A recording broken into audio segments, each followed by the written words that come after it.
Rahmatullah wabarakatuh. Waalaikumsalam warahmatullahi wabarakatuh. Alhamdulillah, salatu wassalamu ala rasulillah Sayyidina Muhammad ibn Abdullah wa ala alihi wa sahbihi wa man walah ila yaumi liqa'illah, amma ba'd. Alhamdulillah, puji serta syukur kehadirat Allah subhanahu wa ta'ala masih memberikan kita nikmat sehat dan afiah, nikmat panjang umur serta taufik dan hidayah, hingga kita kembali bertemu di majlis ta'lim kita, majlis rutin malam Sabtu, dengan doa dan harapan yang sama. Mudah-mudahan Allah jadikan ilmu kita semua ilmu yang manfaat dunia dan akhirat, dan Allah jadikan sebab berkumpulnya kita di majlis ta'lim. Allah turunkan rahmat dan ampunannya bagi kita semua, dan Allah hadirkan dalam hati kita cinta yang sungguh-sungguh kepada Nabi Muhammad sallallahu alaihi wasallam. Amin ya rabbal alamin. Kita lanjutkan pembahasan kita dalam kitab Safinatun Najah bima yajibu 'alal 'abdi li maulah. Kitab Safinatun Najah yang isinya wajib dipelajarin seorang hamba terhadap kewajiban-kewajibannya terhadap Tuhan. Ya, sekali lagi kita ingetin, seperti yang kemarin kita bahas malam Rabu tuh, kata Al-Habib Abdullah bin Tahir, wa yajibu ala kulli mukallafin. Wajib hukumnya pada orang-orang yang udah wajib hukumnya pada orang-orang yang udah mukallaf. Yang kita bilang mukallaf di saat dia balik berakal. Banyak ulama-ulama di sekitarnya, atau mungkin dia tinggal di perkampungan tapi pernah didatangin para ulama dan gak cacat dari lahir. Ini namanya mukallaf, orang-orang yang udah terbebani oleh syariat yang ditetapkan oleh Allah Subhanahu wa ta'ala. Mereka wajib nih. Apa wajibnya? Mempelajari, ada kulli wajibin aujabahullahu ta'ala, melaksanakan semua kewajiban yang telah ditetapkan oleh Allah Subhanahu wa ta'ala, wa yu'addihi bi syurutihi wa arkanihi wa ijtinabi mubtilati. Itu yang poin penting. Mungkin ada lagi di antara kita yang ngomong yang penting gua salat, yang penting gua puasa, yang penting gua zakat, yang penting gua sedekah. Caranya gimana ya enggak tahu. Yang penting gua ikutin imam, gua lihat orang begini ini segala macam enggak. Harus semua orang melaksanakan kewajiban-kewajiban tersebut sesuai dengan syurut-syurutnya, syarat-syaratnya, sesuai dengan rukun-rukun yang ditetapkan diajarkan oleh Nabi Muhammad SAW, dan menjauhi segala macam hal yang membatalkan ibadah tersebut secara syariat atau secara pahala. Yang kita harus tahu hal-hal yang membatalkan ibadah tersebut secara syariat atau pahala. Secara syariat yang membatalkan sholat, puasa, zakat, apa aja jauhin. Secara pahala, apa-apa yang membatalkan pahala kita dari pahala puasa kita, sholat kita, haji kita, zakat kita, sedekah kita, dan semua ibadah kita, itu juga harus kita tahu dan kita jauhi. Jangan sampai kita nggak tahu yang akhirnya, yang sering kita bilang kita ngerasa pede, sudah melaksanakan segala macam ibadah, tapi hal tersebut nggak ada pahala di sisi Allah. Sering kita ingatkan dan kita ulang-ulang, jangan merasa ketika kita udah bisa fikihnya, terus kita ngerasa otomatis ibadah kita dapat pahala. Ya. Beda antara sah dan diterima. Tuh ingetin selalu di otak kita. Satu, biar kita lebih terus bisa mengembangkan dan memperbaiki ibadah kita di hadapan Allah. Yang kedua, nggak ada rasa sombong di hati kita terhadap ibadah kita, karena kita nggak tahu ibadah mana yang kita diterima, ibadah kita yang mana yang diterima. Yang ketiga, biar kita terus memperbanyak ibadah. Ya, kita dari satu sisi berharap sama Allah ibadah kita diterima, tapi dari sisi lain yang kita hadirkan dalam hati kita takut ibadah kita gak diterima. Jadi kayak misalnya orang sholat duha 2 rakaat, terus dia ngerasa, dia dengan doanya, dengan harapannya diterima sama Allah, tapi di sisi lain dia takutin hatinya. Kenapa takutin jangan-jangan ibadah gue gak diterima. Biar kenapa? Gue sholat lagi deh, mudah-mudahan yang kedua diterima. Kok sholat dari gini yang mudah-mudahan yang ketiga diterima. Kok sholat lagi yang mudah-mudahan yang keempat diterima. Oh, hari Jumat deh, jangan-jangan ibadah gue gak diterima. Hari Sabtu perbaikin lagi, banyakin lagi ibadah. Itu yang kita mau. Jangan kayak orang-orang yang selalu bilang, yang sering kita bilang, yang pakai kata yang penting. Yang penting udah sholat, yang udah puasa, yang udah zakat, yang penting udah ngelakuin jalan. Akhirnya ibadah kita gak ada perkembangan, gak ada penambahan. Karena kita bisa ditipu dengan setan dengan cara-cara tersebut. Makanya ketika ada orang digoda setan melalui syahwat yang membawa dia ke dalam jurang maksiat dan dosa, ini sebenarnya godaan yang gampang. Jelas kita tahu. Ini disuruh nyolong, kita tahu ini hal dosa jelas.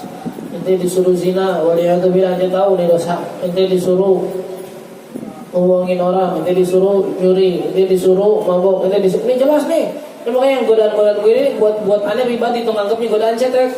Selama kita nggak nyamperin tempatnya, insya Allah lebih ringan lagi.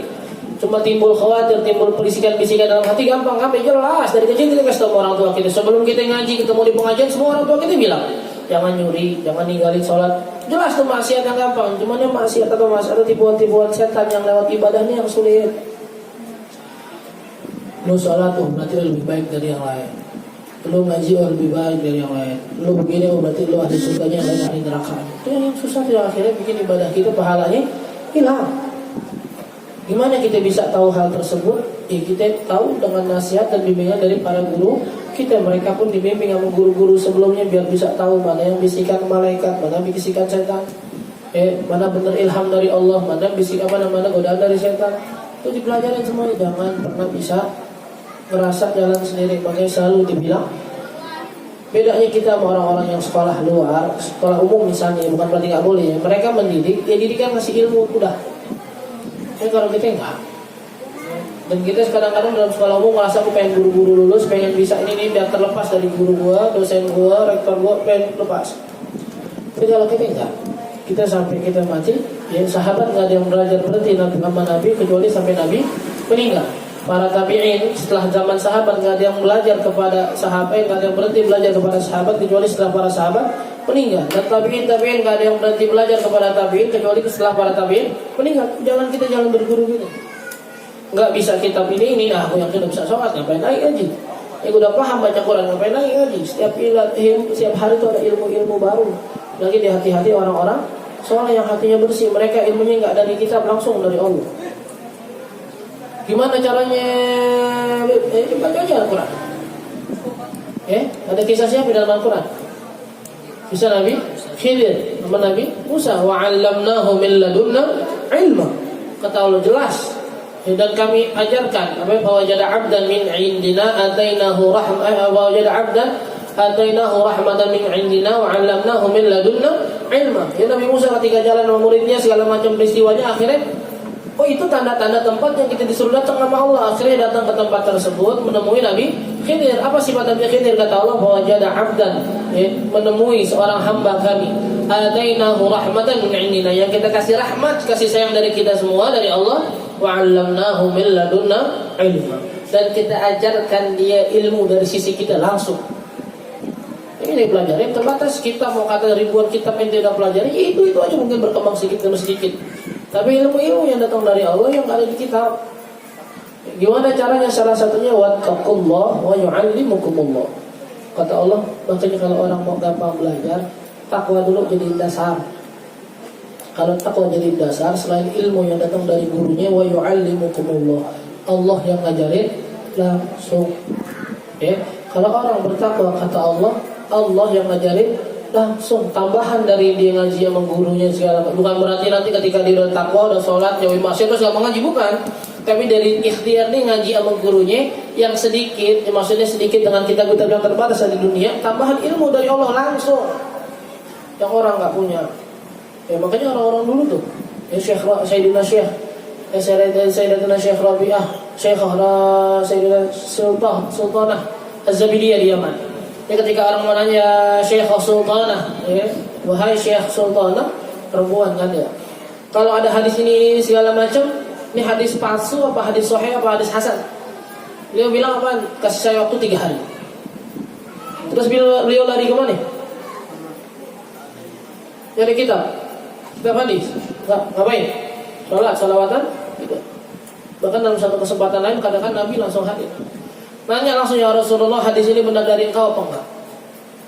Enggak lewat kitab, enggak. Ini yang kita bilang tadi, ilmunya langsung dari Allah. Ya, makanya kadang-kadang orang kita pun kalau dia pintar dasarnya ngaji nggak pakai takwa, ya kebelingan. Jadi orang pintar di dunia ya bohongin orang. Jadi ulama pintar akhirat tapi nipu umat, ya begitu. Karena dasarnya nggak pakai takwa. Dan sekarang kita bilang, kita belajar untuk nambah takwa kita belajar untuk menjalankan perintah Allah, kita belajar untuk menjauhi larangan Allah. Jangan pernah berhenti belajar, jangan pernah berhenti ngaji. Faslun man intaqadha wudu'uhu haruma 'alaihi arba'atu asya'. Kata Syekh Salim Al-Hadrami, fasal yang membahas tentang orang yang batal wudu'nya haruma alaihi arba'atu asya, ya haram baginya melaksanakan 4 hal. Jelas, sekali lagi kita bilang, perhatiin lafaz-lafaz di kitab fikih. Kalau dibilang haram berarti bukan cuma sekedar nggak sah, tapi haram yang ngelakuin ini. Kalau nggak sah gampang, kalau orang yang begini sholatnya nggak sah, kelak nggak sah berarti nggak ada dosa. Tapi yang udah batal wudu yang melaksanakan 4 hal ini haram hukum, bukan cuma nggak sah, haram. Apa yang pertama? As-sholah. Yang pertama, sholat. Haram dia sholat. Ya, orang yang masih bangun pagi-pagi, udah mukallaf, ini anak-anak yang tanggung-tanggung nih, dengerin. Ente dibangunin sama orang tua ente, males untuk segala macam, subuh sebab begadang semalam, balas bangunnya tapi dipaksa buat sholat subuh, akhirnya apaan? Pura-pura ke kamar mandi, muka dibasah-basahin doang, tangan dibasah-basahin doang, keluar dari kamar mandi dipura-pura sholat. Ya kita bilang sekali lagi, haram ente main-mainin sholat. Bukan cuma sekedar kasar, bukan cuma ente bisa bilang karena kalau udah ngantuk gue kodok, enggak, haram ente. Ya, sholatnya ya belum, haramnya pura-pura sholat ya iya. Terus dari semenjak ente ninggalin sholat sampai ente kodok, dosanya terus berjalan. Jangan ada lagi pura-pura nggak sholat. Makanya tadi kita bilang, kadang tingkatan tertinggi itu seorang manusia ketika udah pakai muraqabah, di setiap hari ngerasa awasin. Jangan di depan aneh, di depan guru ente nggak berani maksiat, nggak berani ngeluarin adab-adab yang jelek, ya biasa. Depan orang tua ente nggak berani macam-macam, ya biasa. Tapi taatnya ente ke mereka dasarnya bukan karena mereka, bukan kali-kali kita bilangin. Taat ente ke orang tua, bakti ente ke orang tua bukan sekedar karena mereka melahirkan. Ya banyak orang-orang yang melahir tanpa ayah terus baktinya nggak harus bakti gitu, bakti tetap ke ibunya. Ya meskipun lahirnya ada campur tangan orang lain enggak, cuma ibunya hamil doang, datang dari Allah Nabi Adam. Ya maksudnya apa ya? Yang kita cari bukan keridhaan mereka secara secara penuh, bukan. Maksudnya bukan sebab mereka ridha Allah, bukan, tapi ridhonya mereka kita cari buat ridha Allah. Taatin dia sama guru ente dengan lewat adab, lewat akhlak, lewat segala macam apa yang diperintahkan dan diarahkan, bukan sekedar ya satu mungkin rasa terima kasih ketika diajarkan dan bimbingan dan segala macam yang kita percaya buat nyampe ke akhirat, tapi sisi lain Allah yang nyuruh, udah Nabi yang ngajarin, kelar. Dan makanya ketika ente pura-pura sholat depan orang tua itu mau ngapain?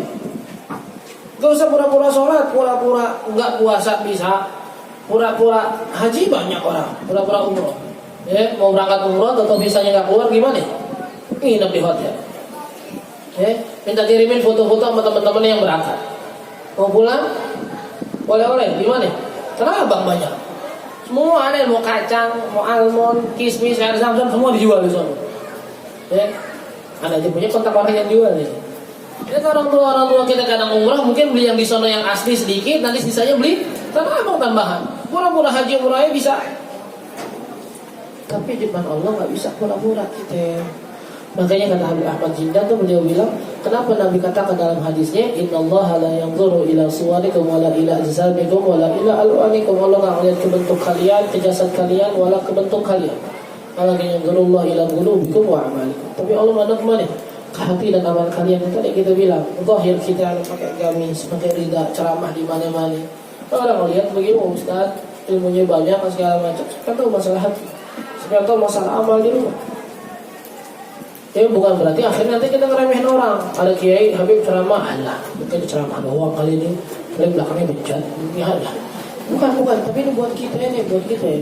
Yang selama ini kita tampilkan ke orang lain dengan rupa segitu indah, nggak ada artinya di hadapan Allah. Nggak ada nilainya yang Allah lihat amal. Yang tadi kita bilang ini pura-pura salat, ada amalnya di hadapan Allah? Kagak. Hati kita rusak, nggak yakin sama Allah, nggak cinta sama Nabi segala macam. Ada hasil dapat Allah yang kita punya hati? Kagak. Makanya kita bilang tadi, ngapain kita pura-pura salat? Mau ngapain? Ini udah kewajiban. Makanya bangunin diri kita buat sadar dalam beragama. Ketika orang tua kita nggak sadar buat ngajarin kita, ente sadar diri. Sebejat-bejatnya orang, nggak pernah haji, pasti ada dari ceramah, dari omongan ke kupingnya, melewat teman-temannya atau nggak sengaja didengar, nuntut ilmu wajib, sholat wajib segala macam. Orang tua nggak sadar nyuruh, ente jalan sendiri cari pengajian. Ya orang tua nggak ngajarin, cari guru yang bersedia ngajarin. Nggak bagi diem di rumah dengan alasan orang tua ngajarin, ngajarin lagi dia dosa. Mereka dosa, ente dosa juga. Ente dikasih kesadaran mau lo nggak mau belajar malah. Paham ya? Yang pertama tuh as-shalah, bukan cuma sekedar nggak sah, hati-hati. Semua yang main-main ibadah hati-hati. Yang nggak ada lagi orang-orang sholat bercanda, udah sholat, ya injek-injekan kaki, dorong-dorongan, pura-pura, joget segala macam, udah deh jangan. Makanya terkadang tuh kita dibilang amiyatul batil bisukut anhu di situ kata Syekh Abu Syarawi. Tinggalkan atau matikan kebatilan dengan diam dari hal tersebut. Ya ada orang nih di Instagram, di Facebook, dia main-mainin Quran, injek-injek segala macam. Setelah udah kasus dilaporin harusnya nggak ada yang nge-share lagi. Akhirnya ketika rame datang tuh ke mata anak-anak kita yang belum paham masalah kewajiban agama, masalah adab dalam agama, mereka ngeliat nih seru lucu, emang belum ada rasa takut sama Allah, akhirnya dicontoh juga. Kita yang seringan gitu sih main Instagram gitu tuh berseringan nge-share yang nggak manfaat, ngasih tahu dan segala macam. Ya, jangan-jangan nge-share kita tuh terkadang bukan cuma sekedar tunjukinnya mereka salah, bukan, tapi jadi contoh buat orang lain. Gimana aja juga bisa sendiri. Ya, kadang nggak perlu di-share, didiemin tuh hilang sendiri. Wat tawaf, dan juga masalah tawaf bimanzilati shalah kata Nabi. Tawaf itu hukumnya sama kayak salat. Ini dari semua rangkaian umrah itu yang wajib pakai wudu, cuma masalah tawaf. Ente sa'i, ente tahlik, potong rambut, ente apa lagi? Ihram segala macam enggak wajib pakai wudu setawaf. Tapi kalau tawaf wajib. Batal wudu dulu, baru nanti terusin. Cuma repot yang ada sering bilang di Masjidil Haram di dalamnya nggak ada kamar mandi, kan dibatal, keluar dulu wudu segala macam. Gimana caranya? Biasanya ada aturan-aturannya dari para guide-nya segala macam, para mutawifnya. Ada yang bawa botol kecil, yang kayak spray yang semprotan, jadi pas mau wudu keluar dikit-dikit semprotin basuh muka. Atau disemprotin dikit di samping, di agak pinggiran jangan di tempat orang tua, nanti wudu dikit-dikit. Itu semuanya berjalan gitu. Gimana itu semua bisa terjadi kalau dia punya ilmu? Ada orang-orang terkadang merasa gampang umur tinggal tawaf ini segala macam, akhirnya tiap ada manasiknya dia nggak pernah datang. Ujung-ujungnya ketika berangkat bingung sendiri. Itu jadi pelajaran buat kita. Jangan sok. Ya, pokoknya jangan belagu, jangan semua tadi kita bilang ada kaitannya masalah berguru gitu. Jangan kalau udah bisa ini segala macam, terus ada bimbingan, ada orang yang kita ikut di belakang, kita nggak mau dengerin, jangan. Kalau udah belajar mau Ustaz Fulan lama, kita pikir udah tamat 2 kali ini segala macam, gampang lah, nggak usah lagi perlu arahannya, jalannya sendiri juga bisa. Jangan, kita masih di belakang orang ikutin. Dan kalau kita sendirian nggak bakal pernah bisa selamat. Pun kalau selamat jauh nyampe. Ya. Ada sering kasih contoh, gampang ini yang naik gunung, yang pertama kali naik gunung pakai apa? Pakai ini emang nggak pakai guide, bawa teman yang pernah pakai guide. Ya, nyari orang yang pernah nyampe ke atas, yang tahu jalanannya aman, yang medannya agak gampang, nggak terlalu terjal. Itu apa namanya? Guide. Meskipun teman kita seumuran, teman main, teman nongkrong, itu namanya pembimbing. Ya, itu buat masalah dunia itu membimbing. Kita mau kerja baru masuk ke kantor dikasih jabatan yang kita nggak tahu, ada apa? Mentor ya, kasih tahu nih itu kerjanya begini segala macam. Yang penting ngelakuin kesalahan atau seandainya ente nggak tahu masalah sesuatu yang baru, nanya ke dia. Tuh masalah dunia biar benar, kita butuh pembimbing. Ini tidak ada masalah akhirat belagu bilang saya udah bisa sholat segala macam, belajar dari mana? Ada buku terjemahan kemarin beli online. Kalau ente disuruh duduk tasyahud cuma pakai tulisan doang, bisa nggak ngelagain? Agar memasukkan kaki kiri ke bawah kaki kanan, terus anda dudukkan kaki kiri anda di bawah paha, bagaimana coba? Kalian masuk juga ngelagain. Tapi kita semua dapat syarat dari guru-guru kecil kita. Ayo latihan sholat, lihatin atau kakinya bukan begini, tangannya begini, tapi yang dirinya yang benar. Semua pakai syarat, pakai pengajaran langsung kita lihat. Karena sahabat juga ngelihat sholat Nabi langsung, nggak cuma sekedar pakai tulisan. Orang-orang sekarang ketika tahu agama, Allah kasih hidayah buat hijrah, nggak disempurnain dengan belajar, dengan nanya, belagu, dengan modal. Orang-orang guru-guru kita tuh kadang kasihan kepada kita yang mungkin nggak sempat belajar bahasa Arab, akhirnya sebagai kita diterjemahin buat memudahkan. Tapi tetap jangan belajar sendiri yang tadi kita bilang. Takbir, ya, takbiratul ihram, mengangkat tangan sebatas dengan selaras dengan pundak. Ini maksud selaras di mana? Di sini. di sini, sebelah belakang. Nggak ada yang tahu. Kalau cuma belajar dari tulisan, siapa yang tahu? Tapi ketika ada gurunya tahu, oh semua pendapat itu ada, ini merujuknya ke pendapat Imam Fulan, ini Syekh Fulan dan segala macam.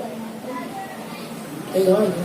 Tapi ingat tuh kali-kali jangan, mari yang ada yang bilang tuh, selama di majelis ibu-ibu, Nabi ketika masuk ke Masjid Nabawi, terus ada orang-orang yang berzikir.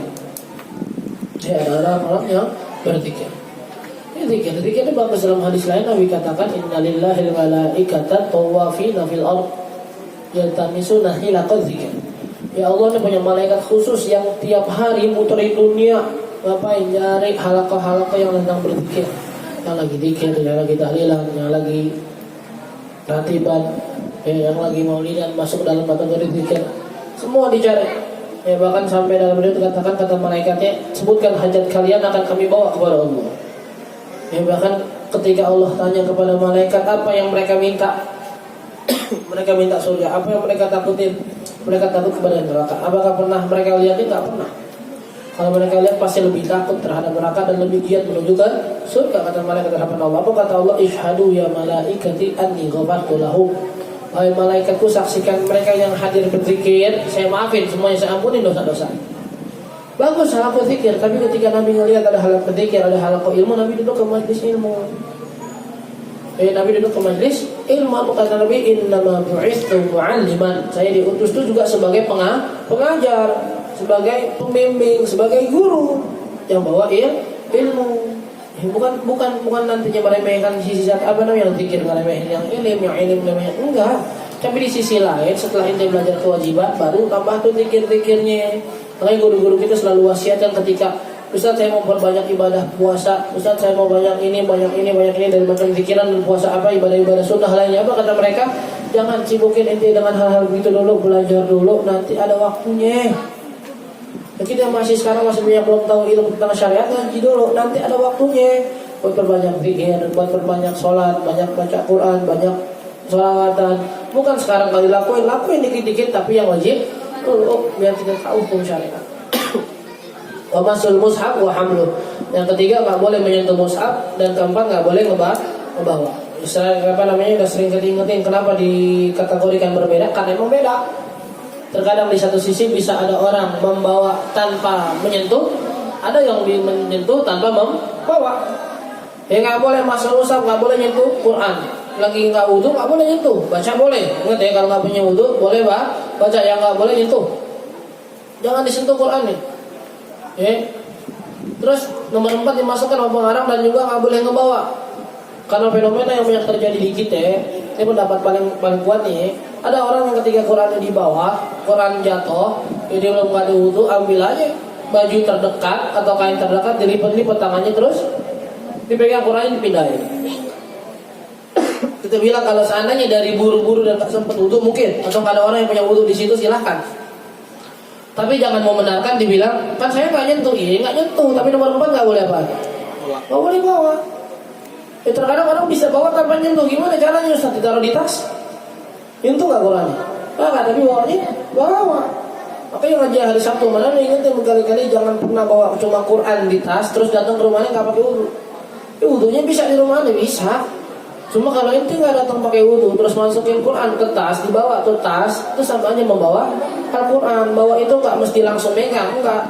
Terkadang kita pakai alat lain, taruh Quran di meja, kita bawa mejanya. Dan kadang-kadang begitu, lekat kecil, habis ngaji, ada Qurannya, udah keburu batal, diangkat mejanya, biar mindahnya sekalian Al-Qurannya sama. Itu berarti membawa Al-Quran. Makanya dikategorikan beda antara nomor 3 menyentuh, nomor 4 membawa. Karena itu tadi kita bilang, kadang orang menyentuh tanpa membawa, kadang membawa tanpa menyentuh, dan dua-duanya nggak boleh. Nggak boleh nyentuh Qurannya langsung, tulisannya nggak boleh nyentuh, covernya nggak boleh nyentuh, segala hal yang masih berhubungan dengan Al-Quran.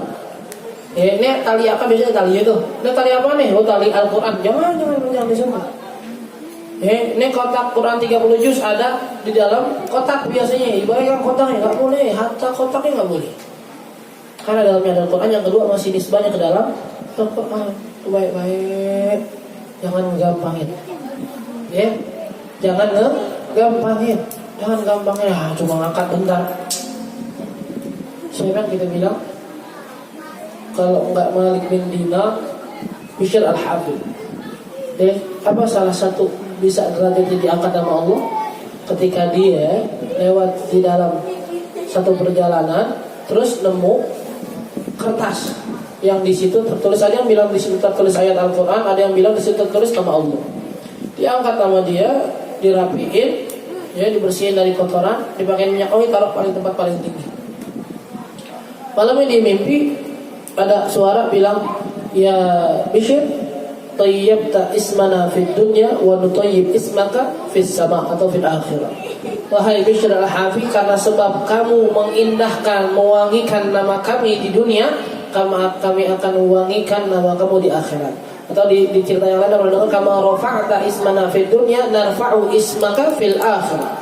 Ya, atau fis sama. Seperti halnya kamu mengangkat nama kita di dunia, nemu kertas ditaruh tempat paling tinggi, kami pun akan meninggikan derajatmu di akhirat. Sebab. Ya, ulama-ulama dulu tuh terkadang ketika dia nginep di hotel, ditanya tuh ke resepsionisnya, ada nggak penghafal Quran yang tinggal di lantai-lantai atas? Oh, ada di lantai 5, ada seorang menghafal Qurannya itu. Udah kalau gitu cari kamar buat anda di bawah lantai 5. Karena memang saya takut kaki saya nanti ada di kepala orang yang punya hafalan Quran. Sebenarnya Arqam bin Arqam ketika Nabi nginap di rumahnya, Nabi di bawah. Pertama Nabi nggak mau ke atas, Nabi di bawah. Ya karena Nabi banyak ketemu orang, kalau Nabi ke atas nanti repot. Akhirnya ketika Nabi di bawah, tuh keluarga merhatiin di mana Nabi tidur. Oh, Nabi tidur dan duduk nih di daerah pojokan. Oh, kalau berarti atas di sini, dilingkari tuh di rumahnya, jangan sampai ada keluarganya yang nginjak situ. Ya kenapa? Ya, takut nginjak bawahnya ada Nabi. Kena kepalanya? Kagak. Jatuh pundaknya? Enggak. Tapi itu penghormatan terhadap hal-hal yang Allah agungkan, begitu lah. Ketika orang-orang mengagungkan apa yang Allah agungkan, diagungkan oleh Allah. Dan ketika kita meremehkan apa yang Allah remehkan, udah kita bakal dihinakan oleh Allah. Yakin, gak di dunia, di akhirat kan? Gak bakal lolos. Gak bakal lolos. Siapa orang yang mengagungkan nama Nabi meskipun di dunia dia kelihatan miskin. Ada orang-orang yang kita lihat, maaf ya, kadang tukang minuman, tukang somai segala macam. Bukan sekedar mereka dagang, bukan. Mereka datang ke tempat-tempat maulid pakai peci, dengerin. Boleh tuh akhirnya tukang somai, boleh tuh akhirnya tukang es. Ketika mereka mengagungkan maulid, datang karena kecintaan sama Nabi, tunggu. Meskipun dia gak kaya sempat di dunia, tar di akhirat lihat. Ya, bisa jadi kita yang ngaji seminggu sekali, seminggu 2 kali, tapi dalam hati kita belum tergerak cinta sama Nabi, belum tergerak mengagungkan Allah, mengagungkan apa yang Allah agungkan, mencintai apa yang Nabi cinta. Silakan pakai peci, pakai gamis, tunggu ntar di akhirat. Ya kita bilang ada orang ngina Nabi, ngina Abai, bukan kita nggak marah, bukan, tungguin. Ya di zaman Nabi itu ada orang-orang yang menghina Nabi. Bukan. Ada orang-orang yang nggak suka sama orang-orang yang memuji Nabi. Terus ketika satu hari ada orang-orang yang nggak suka maulid, nggak mungkin segala macam, benci sama orang karena sering maulid segala macam, karena tinggal kamu mungkin musyrik, bid'ah segala macam. Satu hari diajak ke rumahnya, dipotong lidah. Yang lidah yang tadi sering maulidan nih dipotong. Dia datang ke kuburan Nabi, dia, ya Rasulullah, dalam hatinya doa, lidah saya terputus karena memuji Nabi. Dia tidur, dia ngimpi ada Sayyidina Abu Bakar, Sayyidina Umar dibangunin sama Nabi, dimasukin lagi lidahnya, bangun, melek, lidahnya udah nyambung lagi. Lewat beberapa tahun, dia lagi doa lagi di depan makam Nabi, dipanggil lagi sama orang. Dia lewat jalan yang sama. Katanya orang, kayaknya gue pernah kenal nih jalan nih, gue pernah dibawa kemari nih, masuk ke rumah. Ya Allah, ini rumah yang dulu motong lidah saya nih segala macam. Oh, jangan-jangan saya mau dipotong lagi lidah saya, tapi orangnya beda. Kalau cara dikasih makan segala macam, dia nggak tahan dia ngomong. Saya tuh dulu begini ini segala macam. Saya ingat di rumah. Terus ngapain saya dibawa ke sini lagi? Ya akhirnya dibuka salah satu kamarnya ada monyet atau babi, lupa. Ini katanya orang nih, kata yang orang yang ngajak dia ke rumah 2 kalinya. Dibilang apaan? Ini bapak saya yang dulu potong lidah kamu karena sebab memuji Nabi, sekarang begini. Merubah bentuknya jadi hewan karena menghina orang yang mengagungkan Nabi, karena menyakiti orang yang mengagungkan Nabi. Berubah langsung jadi hewan total di dunia. Kes balasan. Ya, makanya kita bilang tadi, kalau kita nggak bisa mengagungkan Al-Quran, mengagungkan masjid, ya Allah, kita sayang banget sama hal-hal dunia kita, sama handphone, jatuh dikit, basah dikit kita lap-lap. Motor kita habis hujan-hujanan kotor dikit bersihin, langsung rumah kita semua hewan piaraan kita, semua barang-barang kita kotornya kita lapin langsung. Tapi kalau melihat Quran di rumahnya berantakan, lewat aja udah. Yang melihat masjid kotor biasa aja rasanya. Melihat lewat maulid, lewat majelis taklim nggak ada tergerak hatinya, besok undangan maulid, apalagi tempat-tempat keramat yang kita bilang. Besok di Al-Hawi maulid pagi itu, Al-Hawi salah satu tempat yang mungkin dikeramatkan para salaf kita, datangnya maulid besar, maulid akbar, nggak ada tergerak hatinya. Maulid biasa. Terus sampai kapan nantinya mau didatangin nama Allah cinta terhadap Nabi?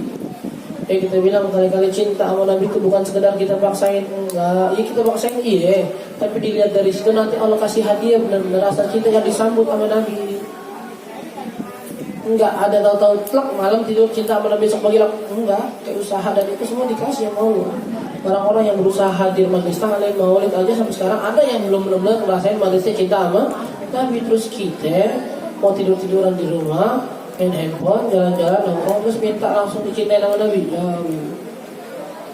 Ya salah satunya ini kayak kita tahu dari itu Quran, sholat, tawaf, udah tahu haram, benerin berarti syariatnya untuk yang benar, bukan berarti kalau begitu ya udah gue nggak sholat sekalian, caranya kalau bangun baru sholat ya. Salah, gerakannya harusnya benerin ibadah lu, benerin wudhu lu, biar sholatnya benar, tawafnya benar, boleh pegang Quran, boleh bawa Quran. Lu berarti mulai sekarang tuh salah satunya kita punya Quran di rumah. Kadang-kadang kita udah nggak baca, diperhatiin kagak tuh Quran, dicolek kagak, dilihat kagak, dipegang aja enggak, dipegang aja enggak. Gimana kita mau buat? Pegang aja. Aplikasi segala macam model aplikasi di handphone ada, tapi aplikasi buat maulid, aplikasi ratib, aplikasi Quran nggak ada. Tapi semua yang lain ada. Yang buat biar moto kelihatan gambarnya lebih cakep. Ya segala macam aplikasi jahanam yang kita bilang sekarang, yang berhasil menipu para wanita-wanita kita, semuanya dia punya. Kadang dia nggak main nih, kenapa? Buat lihat orang doang.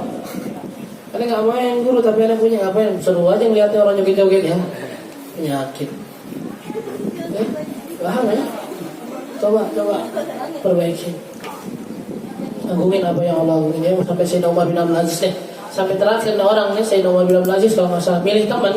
Beliau bilang orang yang saya pilih teman, orang yang mereka mengagungkan Allah, mengagungkan apa yang Allah agungkan, mereka besar, agung di mata saya. Tapi orang yang berani ngina Allah, ngeremehin Nabi, mereka pun hina di mata saya. Mau kata presiden, pejabat, orang kaya, orang terkenal di kampung, para preman segala macam, udah berani ngina Nabi, buat saya di mata saya nggak ada istimewanya lagi. Tapi mau kata orang-orang kumuh, orang-orang yang gembel, orang-orang yang mungkin kerjaan kita anggap remeh, ketika mereka mengagungkan Allah, itu orang-orang besar di mata saya.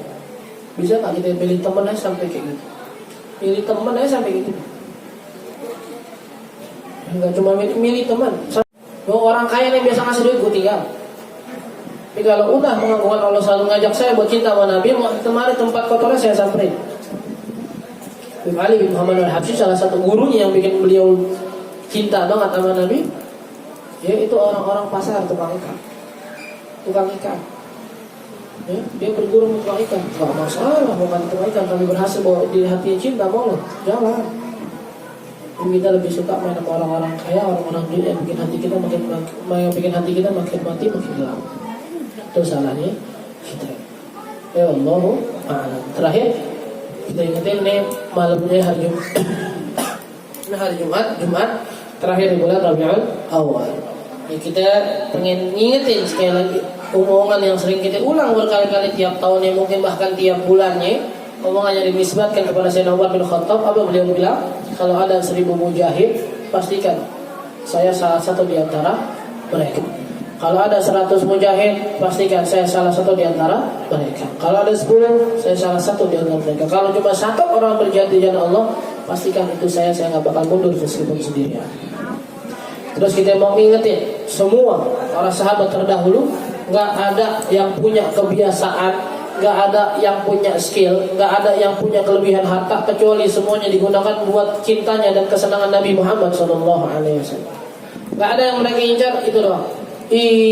Apa yang Nabi suruh itu yang gue jalanin. Apa yang bikin Nabi senang itu yang gue mau. Yang lainnya buat dirinya belakangan. Ya, makanya sampai seorang orang kafir itu ketika ada satu orang lagi dipasung nih segala macam, dia bilang sekarang kamu saya maafin. Ya gantinya saya lepasin kamu kembali ke Madinah atau masih di Mekah. Besok Muhammad saya bakal giniin. Kata dia, apa ya, depannya dia bilang wa syauqatun yusyaku ila jismin nabi kama qala. Ya, dia bilang saya nggak bakal bisa tenang sedangkan Nabi tertusuk satu duri. Satu durinya saya nggak mau. Ketika ada seorang anak yang ibunya masih kafir, terus ketika ibunya bilang saya bakal bunuh diri kalau kamu nggak murtad atau nggak keluar dari agama Muhammad. Tapi kata dia, saya sayang sama ibu, tapi maaf, meskipun ibu punya 1000 nyawa, ibu mati satu persatu, bunuh diri sekali demi satu di depan saya nggak bakal kembali dari agama Muhammad. Ibunya terserah, orang tuanya terserah, siapapun temannya terserah. Yang gue cari, yang bikin nggak bisa. Dia punya apaan? Jalanin. Dia punya apaan? Kerjain buat majlis. Ya, orang-orang sekarang bisa ngedit video dan segala macam yang nggak benar, kenapa lu bisa nggak jalanin? Kalau orang berani gambar, ngirimin foto-foto yang salah dan segala macam, kenapa kita malu ngirim gambar guru-guru kita, gambar majlis-majlis kita? Ya, orang-orang berani berkata-kata kasar, kenapa kita nggak berani populerin kata-kata baik kita? Ikut kita oleh kata-kata baru tuh ikut. Bahasa-bahasa aneh kita ikut semuanya. Tapi kita tinggalin tuh ucapan astagfirullah, Allahu akbar. Yang lihat yang baru subhanallah, lihat yang indah masya Allah. Ya la haula wala quwwata illa billah. Terus semua disyaratkan sama Nabi dalam Al-Qur'an pun ada, tapi kita enggak pakai. Kita lebih pakai kata kita lebih tahu dah. Yang lihat yang indah, oh ini. Aduh, awang mau ngucapin di mix soalnya. Kita lebih milih yang begitu daripada datang masya Allah, masya Allah, tapi ajarin Allah, ajarin subhanallah, la haula wala quwwata billah, astagfirullah. Sampai orang tua sekarang begitu. Anak yang marah dulu nih, anak-anak tua kita, ya Allah, astagfirullah, ya Allah maafin anak saya. Sekarang orang tua juga ikut. Dasar anak itu hewan semua disebutin. Dasar anak ini segala macam lah. Wah, anak lu monyetnya siapa berarti?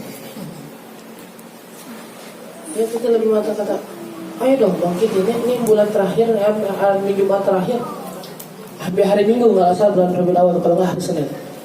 Apa yang kita dapat, apa yang kita punya?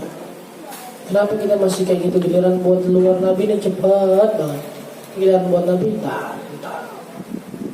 Ya, semangatin diri kita. Tadi kita bilang nggak ada orang-orang yang bisa dekat sama Nabi, ngelakuin apa yang Nabi suruh kecuali karena cinta. Karena cinta kita terhadap burung, ada orang-orang yang ngelelain semua hidup manusia demi burung.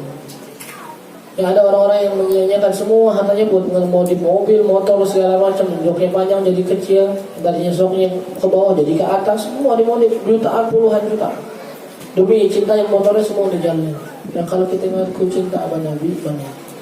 Kalau kita belum punya cinta sama Nabi, minta. Makanya berkali-kali kita bilang gak cukup sekedar ilmu, gak cukup sekedar bimbingan, perlu semua tuh dalam ketaatan, dalam maksiat, dalam cinta sama Nabi, minta sama Allah. Ya Allah, tolong kasih saya taufik dan hidayah, biar bisa ngelakuin ketaatan, biar bisa jauh dari maksiat, bisa ngejalanin hal-hal yang kau suka, bisa jauh dari hal-hal yang kau murka. Nabi aja doa, Allahumma inna nas'alukan huda, kata Nabi. Ya Allah, saya minta hidayah. Nabi minta hidayah. Bukan berarti Nabi berarti sesat atau minta itu, bukan, tambahan ketaatan dan ngasih tahu umatnya buat nanti setelah beliau saya aja masih minta hidayah.